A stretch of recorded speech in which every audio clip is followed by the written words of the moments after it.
Hello everyone, পৌ Manna Das ব্লগে আপনাদেরকে অনেক স্বাগত। আজ রবিবার, সারা দিন বৃষ্টি হয়ে যাচ্ছে। শুধু আজকে নয়, গেল সপ্তাহে শনিবার থেকেই বৃষ্টি শুরু হয়েছে। আজকে প্রায় 9 দিন হয়ে গেল এক টানা একই গতিতে বৃষ্টি হয়ে যাচ্ছে, থামার কোনো নামই নেই।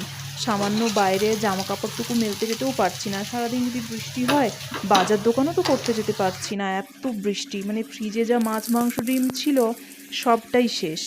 এবার কি খাওয়া হবে, তাই আলুর দম বানাচ্ছি আর একটু লুচি বানাবো। তাছাড়াও আজকে শনিবার, আমরা নিরামিষ খাই শনিবার দিনটা।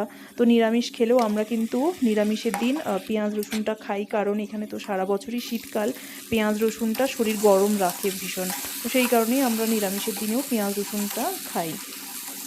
এই যে টানা 9 দিন বৃষ্টি হচ্ছে, নিউজে আসছে শুধু রেড অ্যালার্ট, বাইরে বেরোনো যাবে না এরকমটা। কিন্তু এই শনিবার থেকে দেখাচ্ছে হাই রেড অ্যালার্ট। শুধু রেড অ্যালার্ট নয়, হাই রেড অ্যালার্ট, মানে ভীষণভাবে সজাগ থাকতে বলেছে। যে কোনো মুহূর্তে স্লাইডিং আসতে পারে। মানে টানা এইভাবে যদি বৃষ্টি হয় তো মানে স্লাইডিংয়ের চান্স তো অবশ্যই থাকে, কারণ এত বৃষ্টিতে পাহাড় তো আলগা হয়ে যায়, স্লাইডিং তো হবেই হবে।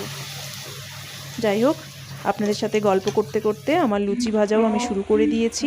ব্যাস, লুচি ভাজা হয়ে গেলেই আমার রাতের ডিনার বানানো কমপ্লিট হয়ে যাবে। জানেন তো বন্ধুরা, আমি কিন্তু রান্নাবান্না সবটাই ইউটিউব দেখেই শিখেছি, কারণ বিয়ের আগে আমি জব করতাম, তো সেইভাবে মায়ের থেকে শেখা হয়নি। আর বিয়ের পরে হাজব্যান্ডের কাজের সূত্রে শ্বশুরবাড়ি থেকে আলাদা, তাই সেইভাবে শাশুড়ি মায়ের থেকেও শেখা হয়নি। যা কিছু রান্না শিখেছি সবটাই এই ইউটিউব দেখেই শিখেছি বলতে গেলে।